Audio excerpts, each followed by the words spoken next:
Yemwe twagarutse ngo mbavemo umwenda kandi mbibutse ko mu kuvuga ku ibumba ndetse mu mizi twanibutsa abemera Imana ko muri Bibiliya yera igitabo cy'Itangiriro hasobanura neza ko umuntu yaremwe mu mukungugu w'ubutaka cyangwa se ubwo twanavuga ahubwo mu ibumba, hanyuma kandi ubwo butaka akaba ari nabwo bumeramo ibidutunga.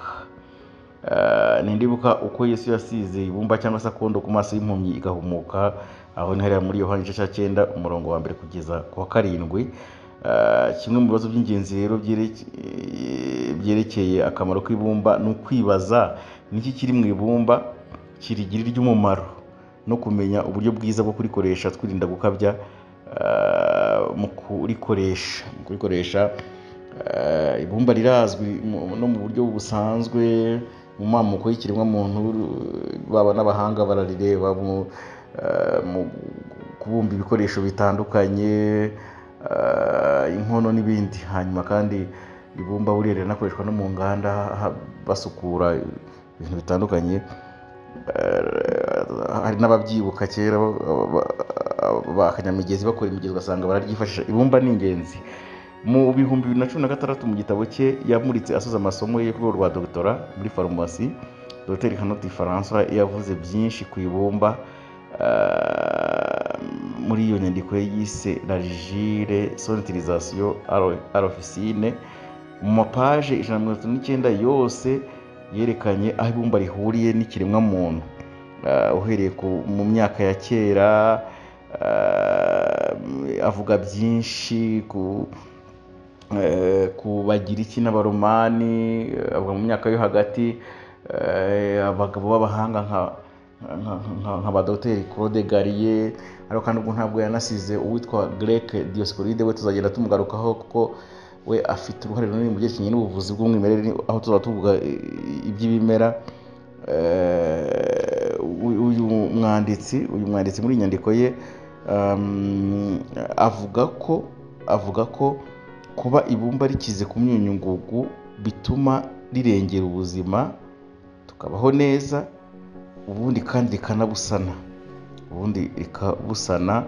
Dr François kandi avuga ko bihangange mu mateka nk'Abaromani, abaganga b'Abagiriki nk'uriya Dioscoride twavugaga, abandi nka Pline Garrier bemeje neza ubuvuzi bwifashishije ibumba. Mu myaka yo hagati bararyifashishije nk'abahanga b'Abaperesi bemeje ubwoko bugera kuri 12 bw'ibumba. Avuga ko ibumba nko muri iyi myaka yo hagati abaganga benshi bakoreshaga ibumba bivura nk'ibibazo by'imbere mu mubiri ndetse n'inyuma. Mu ntambara ya mbere y'isi abasirikare b'Abafaransa barikoreshaga, aho bafataga mutaride bakayivanga n'ibumba bagira ngo bivure impiswi, kwa kundi abantu bagira impiswi ariko ivanze n'amaraso twita dysenterie ambienne. Abafaransa ndetse banakomerejeho bagenda bagira imiti itandukanye ifatwa nk'amasupirema nutritif, cyane cyane ikoze mu ibumba, bimwe bikanafasha inyuma ku ruhu. Muri ibi bihe rero ibumba ririfashishwa mu gukomeza amenyo ndetse no mu ihuriro ry'ingingo. Ibumba ririfashishwa kandi mu guhagarika diyare, haba ku bana ndetse n'abakuru. Ibumba rihagarika uburibwe bwo mu nda, ubwandu bwose bwateye kwangirika kurura, hahandi usanga nyine mu nzira zigogora ururenda rwangiritse, ibumba rirongera rikabikosora. Ibumba rishobora gukiza ibisebe byo mu gifu ndetse no kuruka amaraso kwatewe n'imisemburo myinshi ya pepsine. Ubwiyongere bwa acide mu gifu nabwo ibumba ntiburebera izuba. Ibumba rirwanya cyane ubwoko bwinshi bwa bagiteri bwibasira imyanya y'igogora. Dufite nk'urugero twafata rugaragaza ubushobozi bw'ibumba nk'abanyamatsiko. Mujya muri Google mushobora kwandikamo ijambo Ulcère de Brûlis, maze mukabona ukuntu iki cyorezo cyangirizaga uruhu kigakwira mu bihugu bitandukanye harimo n'ibi byacu, ndetse n'uburyo imiti itandukanye yakoreshwaga, imwe ikaba yanagira n'ingaruka, ariko hakaza kuvumburwa uburyo bwo gukoreshwa cataplasme y'ibumba rikajya rifasha. Iri sohe ry'ubururi mwandikamo ayo magambo maze muzambwira muzareba ubushobozi bw'ibumba n'ibitangaza ryagiye rikora rikemerwa n'abaganga hirya no hino ku isi, kandi ugasanga ni ingenzi. Ikipe y'abaganga yagendaga isimburana ku barwayi kigiye muri Cote d'Ivoire babaga barembejwe n'iki cyorezo cyari gisaga naho cyaburiwe umuti, kuko cyafashwe nk'icya gatatu kugeza ubu ngubu OMS gisohora nk'icya gatatu, havuyeho igituntu ndetse n'ibibembe, bagasanga iki cyorezo cyari gikomeye cyane. Ibumba rero rirakize kuri feri, magnesium, calcium n'indi myunyungugu y'ingenzi. Mutagira ngo ibumba hari ikintu tubivuzeho bike cyane byerekeranye n'ibyo twabasha kumva, ariko ugiye muri siyanse ukareba birivugaho usanga ni kurikoresha tukamenya ko ryadufasha, ni ingenzi. Twavuga ko mu gihe no kurikoresha kwinika ibiyiko bibiri by'ibumba muri litiro y'amazi bikamarana amasaha 12, bwacya ukanywa ikirahure kimwe mu gitondo, saa 5 na nimugoroba, ariko bya bikatsi byo hasi ntubinywe. Kandi tuvuga ko byaba byiza ibumba ryinitswe mu bikoresho n'ubundi bikozwe mu ibumba. Kuri babandi bashaka kwivura amibe ndetse na bwa bwandu butandukanye bwo mu nzira z'inkari cyangwa se ubundi bwandu cyangwa se kwizamura ubudahangarwa, ushobora kubiza impeke 3 za tungurusumu muri litiro y'amazi, byahora ukinikamo ibiko bibiri by'ibumba bikamarana amasaha 12 n'ubundi, nyuma fataho twatuzi twagiye tujya hejuru, ukamuremo indi 3 unywe ikirahure kimwe mu gitondo, saa 5 na nimugoroba. Twibutsa abantu ko iyo uri mu mihango cyangwa uva amaraso cyangwa urwaye igifu gikaze, ibi byo birimo tungurusumu n'indimu ntabwo bikoresha. Ni nkuko nyine ku bantu bafite ibibazo by'umuvuduko munini w'amaraso wo hejuru, hypertension arterielle, ntabwo ari byiza gukoresha ibumba. Igihe rero urwaye ikibyimba cyangwa ubundi bubabare buri inyuma ku ruhu, fata ibumba rigereranije bitewe n'aho ugiye gushyikira uko hangana,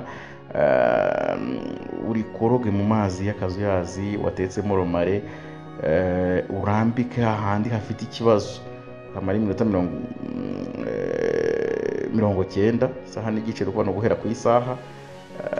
Ushobora kubikora 2 ku munsi. Ushobora no gukora rero mask mu maso kuko abandi bafite ibibazo mu maso.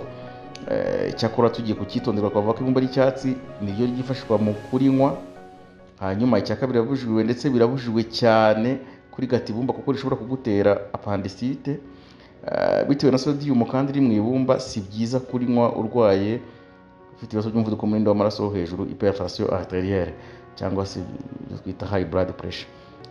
Nk'ibindi rero by'umwimerere byose byunganira ubuzima, ni byiza ko rigurirwa ahantu hizewe kurutaho, kandi ugiye kurinywa akaba yagisha n'inama.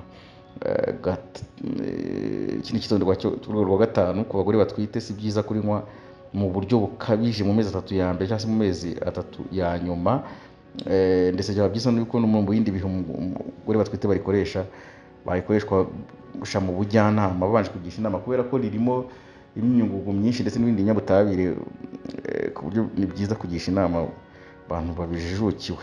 Umwanzuro rero, ibumba rigira ubwoko bwinshi,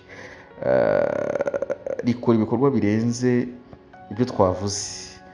Hanyuma ni byiza kurikoresha mu bwitonzi ndetse no kugisha inama, ubundi kwa byanagurirwa ahantu hizewe.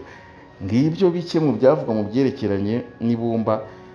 Bakeneye no gusoma nabo kandi twagenda tubereka inyandiko, kuko mushobora gusoma nk'inyandiko ya Dr. Nese Shinayita yise la santé par nature, cyangwa se health by nature. Harimo igice kimwe cyitwa geotherapy cyangwa se phangotherapy, yavuzemo ibyo ngibyo byose. Ariko hari n'izindi nyandiko nk'itwa la Gire Kigeri, hari ngiya Dr. Hanoti François yise la Gire son utilisation à l'officine, n'izindi nyandiko zitandukanye. Akoze rero mukomeze munogerwe, tukomeze tubane muri ibi biganiro. Nizeye ko nidufata uwo mwanya guhurira kuri izi mbuga nkoranyambaga ni kimwe, ariko dufite ibikorwa byinshi dutekereza bishobora kuzunganira iyi karabu mu gutuma turushaho kugira ubuzima bwiza ndetse n'ubukungu. Murakoze cyane.